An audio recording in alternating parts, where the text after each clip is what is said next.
So I turned 52 this last July. No. I did not want to. I tried my very goddamn best not to get here.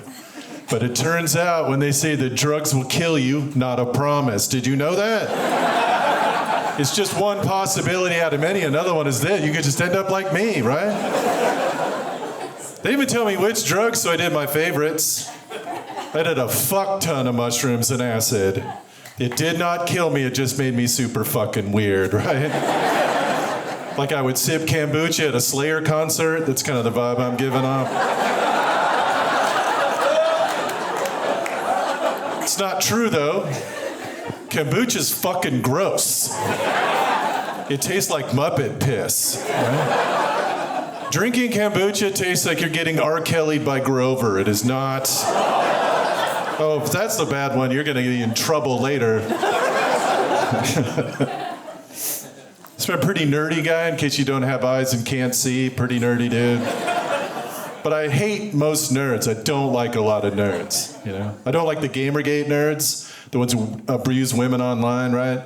Just a group of dudes filled with toxic masculinity while having no actual masculinity, you know what I mean? They're just like, I hate women. Don't worry about it, bro.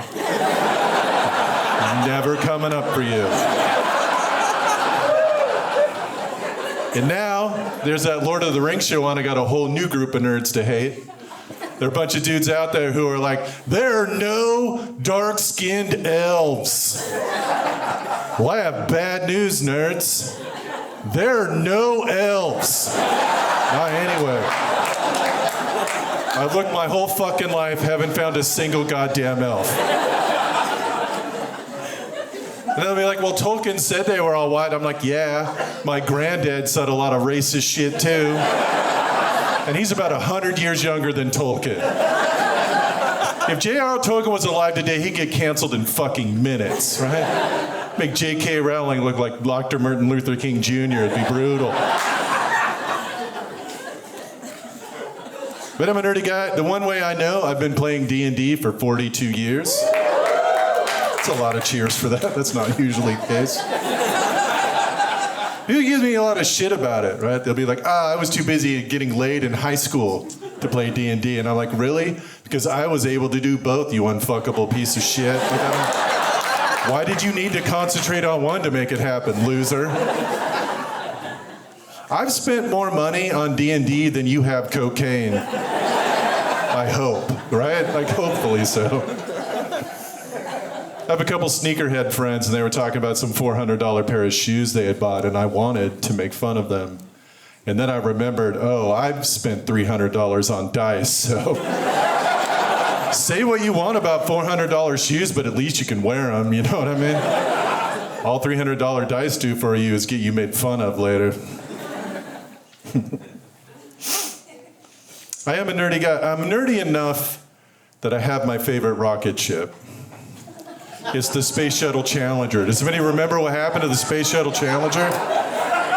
If you don't remember, here's how it went. Cool, fucking amazing. It was great. It was a rocket that flew in the air and blew up, and we called that shit fireworks, and we fucking love it. And when I was a young man, I got to watch a $5 billion bottle rocket blow up at 10,000 feet. And when that happened, I laughed as hard as I've ever laughed in my entire life. I laughed so hard I got detention for it. Because if you don't remember, there was a teacher that won a trip on that space shuttle. And as she was getting on the space shuttle, the close-up of her face, and the look on her face said, this is going to be the greatest moment of the rest of my life. And she, 100% correct. Holy shit.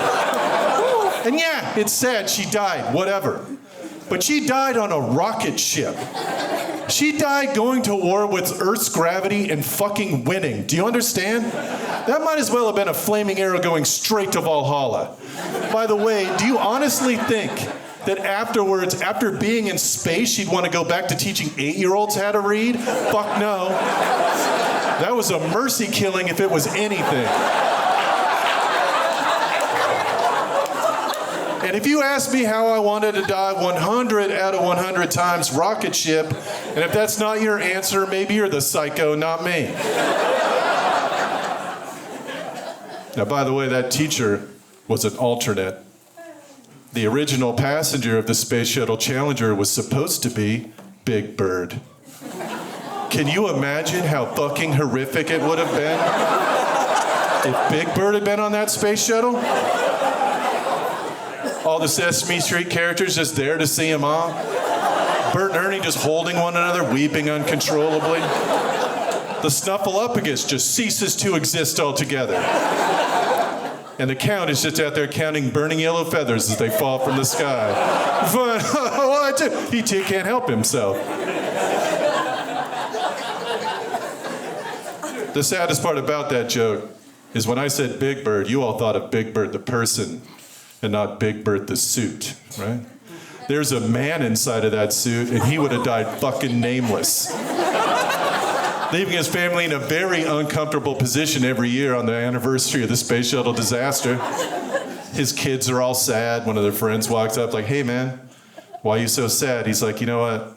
Just today is just really hard for me. Because my dad died on that space shuttle. I'm like, holy shit, dude. I didn't know your dad was an astronaut. And they have to be like, no. More of a mascot if you really think about it. I told that joke a while back, and some people were really upset with me because they were like, that was one of the most traumatizing things that I ever seen when I was a kid. And I'm like, listen, you fucking 1%er. Like, if that's one of the worst things you've ever seen, congratulations on your charmed life, asshole. That doesn't even make the top 50 for me, so good job. So I'm adopted, clearly. And people use that as an insult. They'll say shit to me like, I wasn't wanted. Oh, really? Because my parents spent $10,000, filled out 500 pages worth of paperwork, and waited 3 years on a waiting list for a white baby because they're racist. Your mom just came to your dad with a positive pregnancy test and was like, huh? And your dad was like, right? One of us was wanted. It's this guy right here. I'm a selected baby. You people, lottery babies. Your parents pulled on a handle and you fell out of the slot. You're not fucking special.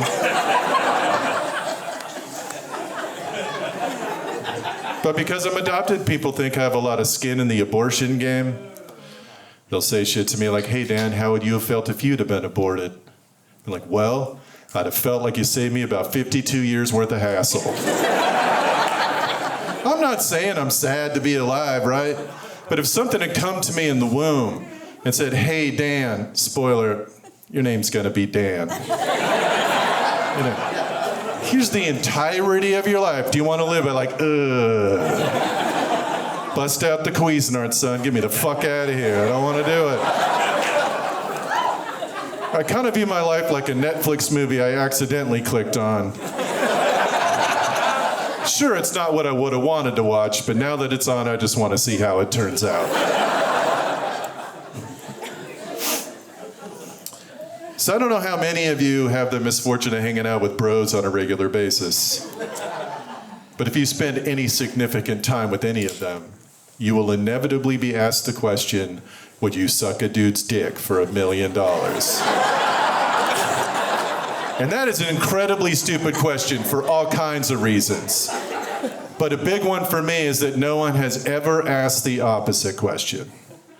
Nobody's ever come up to me and said, hey, Dan, would you eat a lady's pussy for $1 million? Man, ugh. I don't have that kind of money.